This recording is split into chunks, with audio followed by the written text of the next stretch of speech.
take one. Right.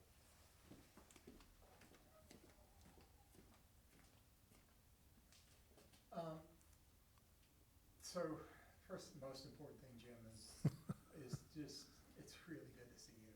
And thank you for everything you've done in so far. And the deeper I read into your father's life and his legacy and the conversations I've already had with you about your dad have moved me into no end. It's, as Mike McDaniel said to Carrie the other day on the phone, this will change your life, this experience, and it already has for me. So thank you for inviting us to your home and hosting us. My pleasure. Great. So let's start off by telling me a little bit about who you are and introduce yourself to us. My name is Jim Stockdale. I'm the eldest son of Admiral and Mrs. Stockdale. I'm participating because my father was senior naval prisoner of war, senior Navy prisoner of war in Hanoi from 1965 to 1973. I'm a retired schoolmaster. I've served as an independent school head and principal, retired as a school superintendent, but think of myself as a teacher. And I'm trying to bring to this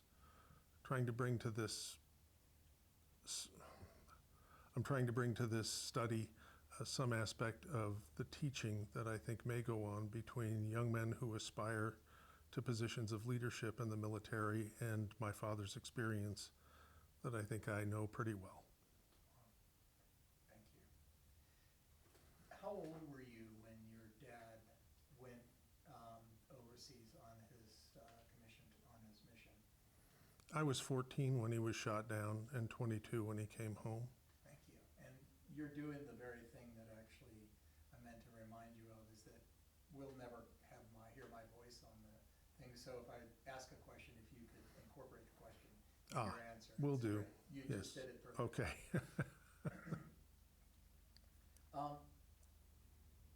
You were 14 years old, and had your dad been on assignment previous to this, gone for long periods of time? Yes. Dad was gone for several sequences during our growing up.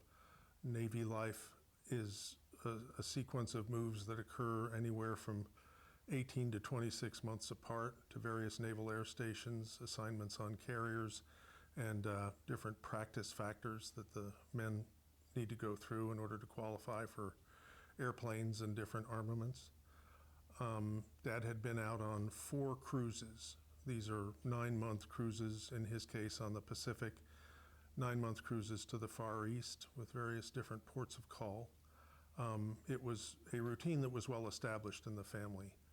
Dad would be gone for these 9-month chunks, and we would always miss him dearly and look forward to his return. And recount for me, if you will, your memories of the day of his departure. He had departed previously. So what were your feelings? What was the kinds of anticipations going through you? Was this trip seemingly any different than any other deployment? This wasn't really that different from any other deployment. It was significant in that it was his cruise as the commanding officer of a squadron. Dad flew F-8s, and he was one of the first men to fly F-8s to the West Coast. And he had been flying this airplane and knew it just inside out. And this was one of the stepping stones, or one of the apex moments of his career, in which he was leading others who were flying F-8s and in charge of the entire squadron. That's what made it special. And put us in perspective about his departure and the time. The Vietnam War was not happening yet. We were engaged in Southeast Asia, but where were we in the timeline when you knew he was going away?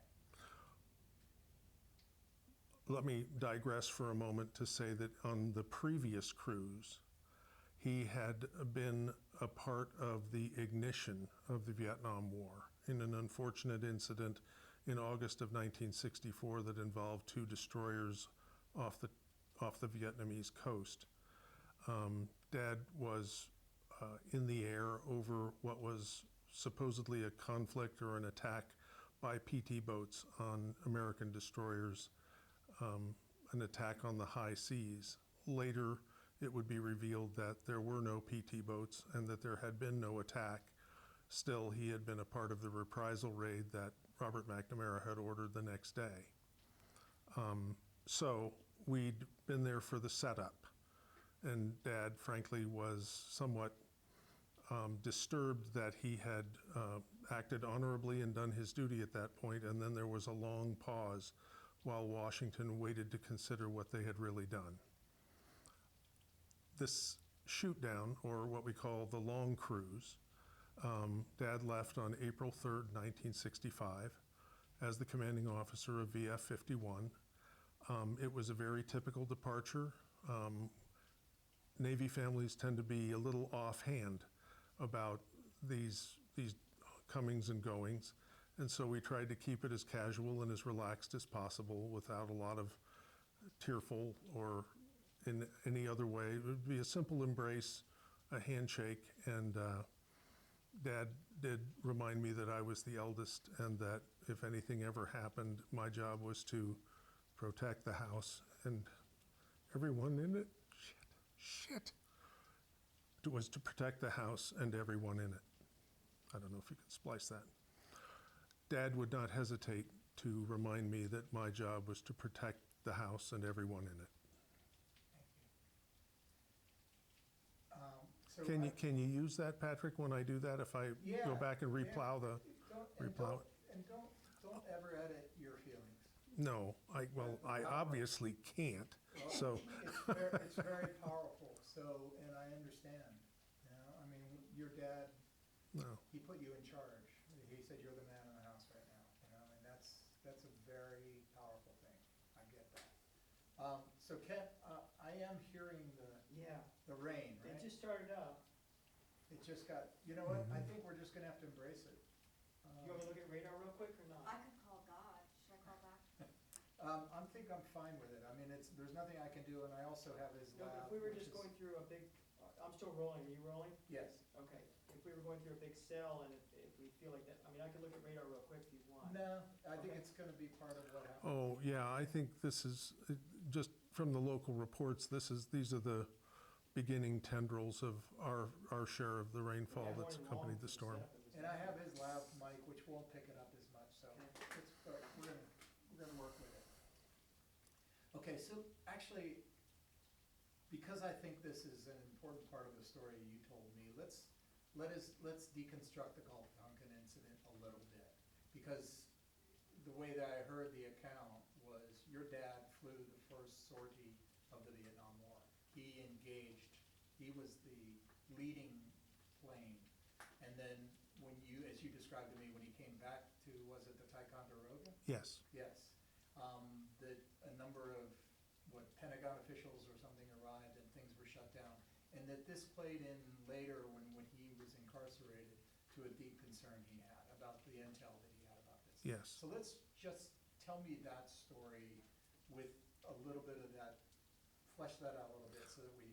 Let me ask Patrick, do you want me to condense the story so we get to what it meant in prison? Is that the idea? Yes, yeah. Okay, There's a significant event that happened for him yes, that also morally and ethically challenged him. He had to Yes. ask himself, who am I as an officer? Mhm. And then it also compounded his rank and being targeted in the, at Alcatraz in particular, yes, but all overall. Okay. Yes. So it's not so Okay. much the political story right. is that can be said in a few sentences. But the weight of it has to be clear, that this was. Okay, I think I can do it. Yes. Interrupt me if I'm going on Got too it. long. That's the apprehension. Okay. Dad was involved in a real incident that took place on Sunday, August 2nd, 1964, in which 3 PT boats came out from behind an island and attacked the Turner Joy. Sorry, that's not right. Apologize. Dad was the senior man in the air with 2 other aircraft on August 4th, 1960, On Sunday, August 2nd, 1964, Dad was in the air with 2 or 3 other aircraft when he received a call to proceed to coordinates where PT boats were on their way to harassing the USS Maddox in the Gulf of Tonkin.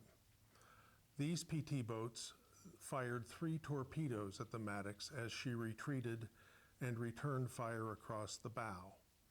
This was an important experience because Dad then, they received a communication that they were to report to the coordinates and that this was not a drill. Dad took the team of F-8s over to where the PD boats had the destroyer under attack, and they sprayed down the boats that were attacking the destroyer. And they got a sense and a sighting of what those PT boats looked like in operation. And something that's important is that the PT boats put out a very thick, distinct wake that Dad could study, and as he and the others proceeded to take out 2 of the PT boats, they saw them in operation and they knew what they looked like on the water. This experience was important on two nights later when on August 4th, 1964, both the Maddox and the Turner Joy reported that they were being attacked by PT boats. It was a very unusual thunderstorm at sea, and the Ticonderoga was in a ready position, which meant that there were 2 airplanes on the deck in front of the catapults ready to go. Dad was in the ready room, which is where the squadron hangs out and or gets briefed. And one of the senior officers of the deck stuck his head in and said, "Are you ready to go up there?"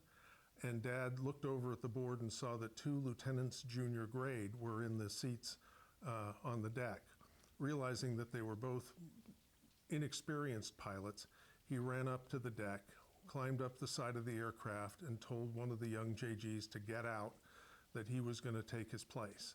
Dad threw on his G suit while he was there on the deck, climbed in the aircraft. The plane at that point was ready for takeoff.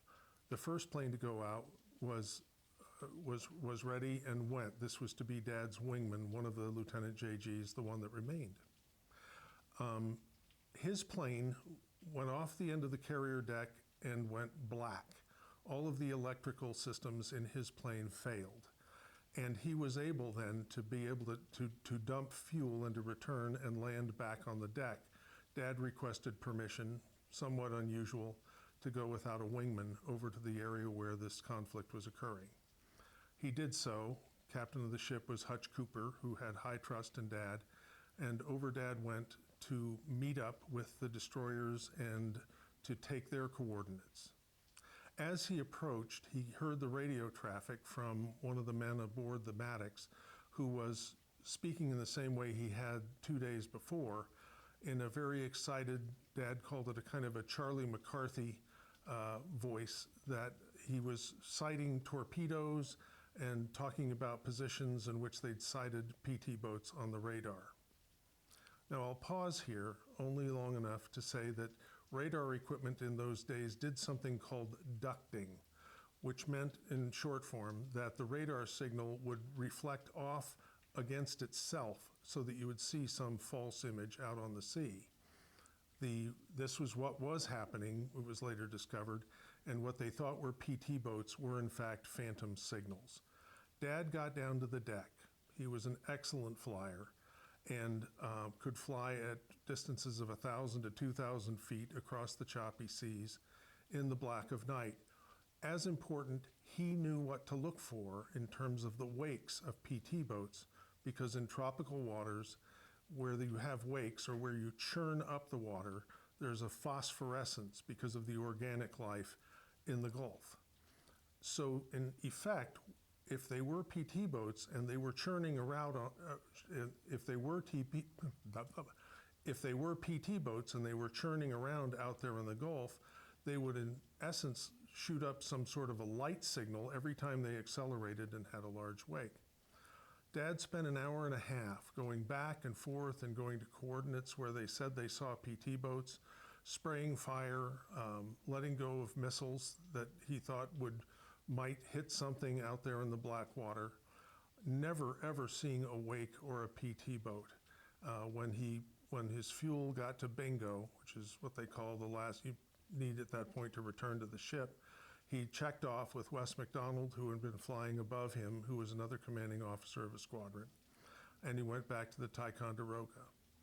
He arrived at the Ticonderoga, according to the two enlisted men who greeting him, almost spitting mad and soaked with sweat, saying there was nothing out there, nothing at all, nothing but black water and American firepower. He was irritated, and he took off the parts of his suit that he could right there and proceeded down to the ready room. There he read the reports that had been going to Washington by flash traffic that in essence indicated that there was an hour and a half of panicked calls about different positions and torpedoes in the water. At one point, one of the messages said that there were as many as 20 torpedoes fired, which they knew from intelligence was literally 1/3 of the number of torpedoes that the North Vietnamese had in their entire navy. All of this looked very suspicious to Dad, and he sent out a flash traffic message saying no boats, and sent that message to Washington. His counterpart on the destroyers had also sent a message at just about the same time saying that it was likely that the targets were phantom targets and that overeager sonar men were responsible for much of the firing that had gone on.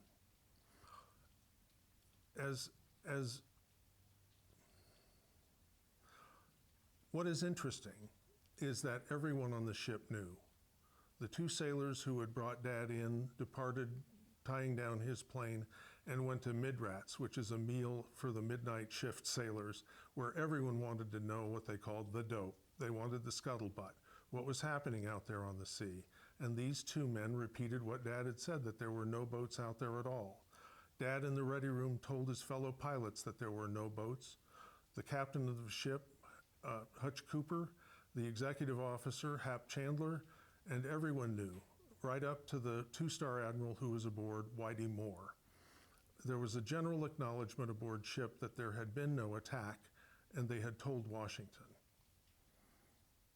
Robert McNamara began planning the retaliatory raid for this supposed attack 12 hours before, and Washington went forward with the retaliatory raid. Dad was awakened in his bunk by a Lieutenant J.G. at 5:45 a.m. after having been in the air most of the night. He was shaken awake, and the young officer of the deck told him that the captain of the ship wanted Dad to participate in planning the retaliation raid. Dad's first words to this young officer who was waking him, and that's highly unusual, were retaliation for what? And the young man said retaliation for the attack on the destroyers. Dad later recounted to me that he sat up and he thought the president is going off half-cocked. This must be a mistake.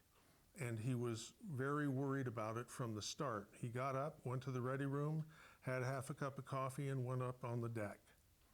There on the deck in the nautical twilight, and this is sort of a tender moment, Dad was wandering around as forklifts were starting to gear up and as they were breaking out the bomb farms and they were laying armaments out, and the noises were starting to take place. And along with the sea smell came the smells of JP4 jet fuel and the propane that powered the forklifts. At that point, Hap Chandler, who Dad had known for a decade, with whom he'd gone to test pilot school in Patuxent River, came up to him and said, "Jim, do you want any air-to-air on the planes today?" And that was the first time Dad had thought tactically about what was about to happen. But he said almost unconsciously, "There will be no need for any Sidewinders or any other air-to-air. They don't know we're coming. Solid Zuni rockets and bombs on all the SPADs." This was the design of attack that was starting to take place in his head. It was, as Dad described it, there was this moment where both he and Hap Chandler stood, knowing one another as well as they did. Hap had married a girl from New Haven, Connecticut. Dad had married a girl from East Haven, Connecticut. Dad had 3 daughters. Dad had 4 sons. Hap had 3 daughters. Dad had 4 sons. Sorry, that doesn't matter. The water. Yeah, I'm gonna do that. This is too much, I know. That's okay, we'll consolidate with, you never know. What we where can. this will- Yeah, Okay.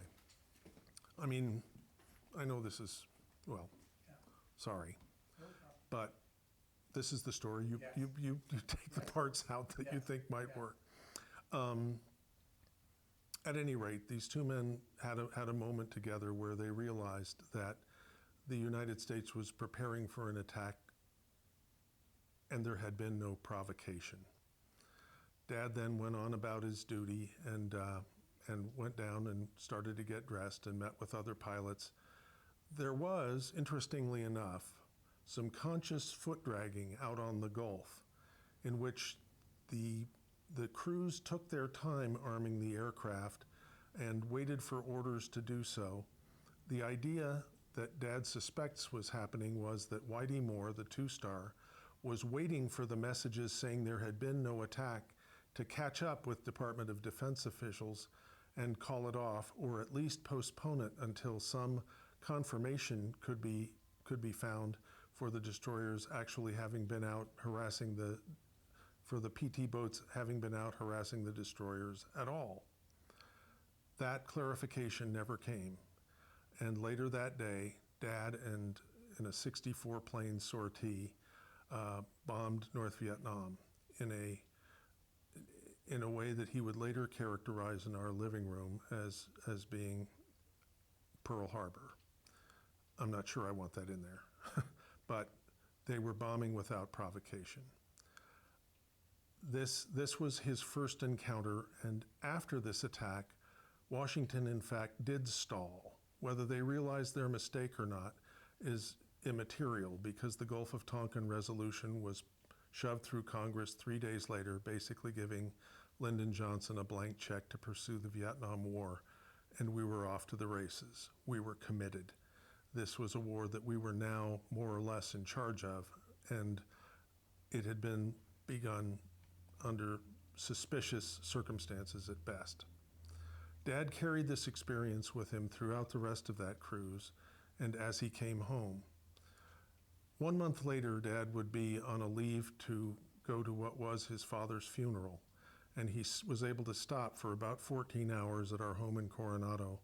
Late that night, he recalled to Doyen and Bud Salzig, good friends, and to Mom, and to young Jim, who was on the stairs between the living room and the kitchen listening, after getting a glass of water, the story of what had really happened on the Gulf of Tonkin that night.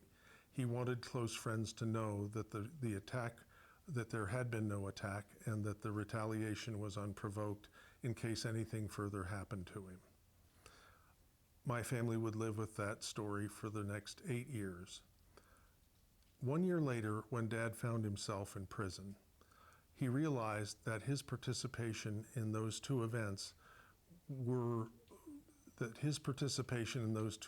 was a potential liability, that it would serve the North Vietnamese well as a propaganda tool if they could get him to confess that he had not seen any PT boats, and that he had at the same time done his duty and led the attack the next day. He assumed the officials in Washington knew something that he did not, or there had been another incident that required retaliation at the time. This became a very difficult element in his life as a prisoner. It weighed very heavily on his mind, and he in fact rewrote a biography in his head that had him falsely in a squadron on the Mediterranean Sea during the summer of 1964, so that he could not be trapped in a lie if asked by the Vietnamese to clarify any role he had played at the time. Beautiful. Sorry. No, not at all. So one of the aspects that is alive, front and center for every family, military family, is the departure of their loved one, the feelings they go through, and the uncertainty of their return. That's just part of the world of being in the military.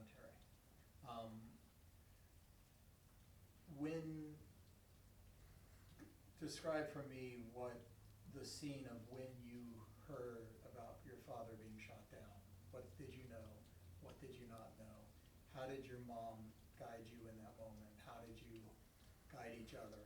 Let's just tell that story for a moment. It was Sunday night, September 9th, 1965. It was about 9:30 in the evening. My basement bedroom was immediately adjacent where the doorbell was to the front door. So I heard it ring, and I thought it very unusual that someone would come to the door at that time in sleepy little Coronado. I came up the stairs and went to the door and saw Mom's best friend, Doyen Salzik, along with a very young Navy chaplain. I knew right away that something had happened and that it was not good. Doyen, of course, pushed her way right past me and found Mom coming down the stairs and embraced her and said, Sybil, Jim is missing. The young chaplain and I sat down in the living room, and I remember with kind of a false bravery saying, I really wanted to know exactly what had happened. I felt sort of sorry later for the young chaplain. I knew he had drawn the short straw and somehow had the duty on Sunday night and was asked to go on this call. I'm not sure he'd ever done anything like that before, and he simply said that that Dad was reported as missing, that his parachute had been spotted, but that there was no confirmation that he had arrived on the ground alive. Mom and Doyen then came down, and they began to talk, and we all got through about 5 minutes of conversation because that was really all there was to say. At that point, Doyen started to talk to Mom about how she was feeling and responding, and got her a glass of sherry. I almost instinctively turned to the young chaplain and said, thank you so much for coming.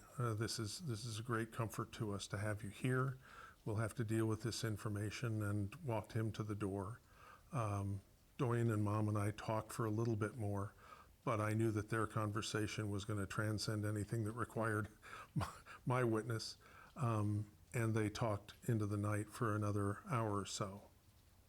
Mom's initial reaction was literally, how can someone be missing? I think we had always anticipated the idea that Dad could be killed, or that Dad could be taken prisoner, or that there could be some other uncertainty, that he could have gone down over the water and he might be in a raft, any of a number of other scenarios. But missing was a word that we'd never associated with his becoming invisible. We would later learn that missing in action was a phrase that would become common in Navy circles for men who had bailed out and whose circumstances, either on the ground or in the air, had remained uncertain. Was there any knowledge of the accompanying squadron? Did anyone see his parachute, or did you not know that? Dad immediately, they had gone to a secondary target, which was the Dragon's Jaw Bridge, and Dad was flying in low to deliver ordnance when he saw a Sidewinder, or saw a missile coming from his right, and he knew right away what was happening, and it hit his plane. He did what they're instinctively designed to do as pilots, and that is he tried to turn his aircraft toward the sea, because if you could get to the water, the opportunity for rescue was much greater than if you'd gone down on land. But the plane had really lost hydraulics relatively carefully. Dad climbed up as high as he could, got as close to the water as he thought he might, and then he pulled the curtain and bailed out. It was a rough bailout. We tend to think of ejections as something that's practiced and simple, but in fact it's a violent event. Under the best of circumstances, a stick of TNT goes off under their seat and sends them spiraling up and out of their aircraft as their chute opens. During that bailout, Dad hurt his leg terribly. His knee was completely dislocated, and he thinks he broke a couple of bones in his back at that point, but couldn't be sure whether that was a result of the bailout or the beating that he received when he landed in the little village of Thanwa about 5 minutes later. Was there any knowledge by accompanying planes, did anyone spot his parachute? Because that usually helps. His parachute was spotted. It was spotted. Yes, And you knew and that that's, much. and yes, we knew that, we didn't know that much that night, but it was later confirmed. There was some time between us hearing from Doyen that he was missing and any categorization as missing in action. That these were categorizations with which we were unfamiliar, and they were not part of the lexicon at the time.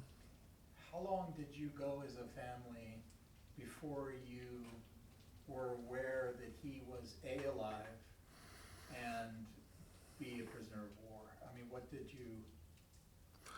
The first hint that he was alive came, I think, 2.5 months later, when an officer senior to Dad named Bob Baldwin, who was serving in the Pentagon, called Mom and said, "Sybil, we have what we think is good news." And an article about the Vietnam conflict had appeared in Pravda, the Russian newspaper of record. And it described a tall, tow-headed American pilot, James Stockdale. Now, tall didn't fit Dad because he was 5'8". Tow-headed didn't fit because he was gray. But the translation was, so there was some clumsiness, but the translation of the name seemed to confirm that he was alive and described him probably at some point during that shoot down and recovery 2 months earlier. They described Dad as leaning against a truck. And so that was the first word that we had that was hopeful. We really didn't have any confirmation that he was in prison until April 15th of '66, when we received his first letter that came directly through the international and then the US mails. Mom was surprised to see it. It just appeared in our mailbox, and we were overjoyed, and we read it and reread it several times. Beautiful, beautiful. Let's fast forward now to, and I know there's huge stories yet in terms of what your family went through and the anxiety and the waiting. And Well, don't hesitate to target me, Patrick, because I feel like I'm loquacious. I mean, I'm blah, blah, blah. Let's move forward. Your dad is now a prisoner of war in the Hanoi prison systems. He's Yes. moved from place to place, and he is the senior ranking officer along with Jeremiah Denton, correct? Yeah, Dad was senior to Jerry by a couple of numbers. Okay. They keep track of that very carefully, and Dad, they both graduated in the same Naval Academy class, but I think it came down to something as simple as Dad's grade point average was better than Jerry's, Wow. as amazing as that seems. But together, Jeremiah Denton and your father, hold on one second, I'm sorry. Let's cut for a second. Yeah, I've got a media fool. Go on.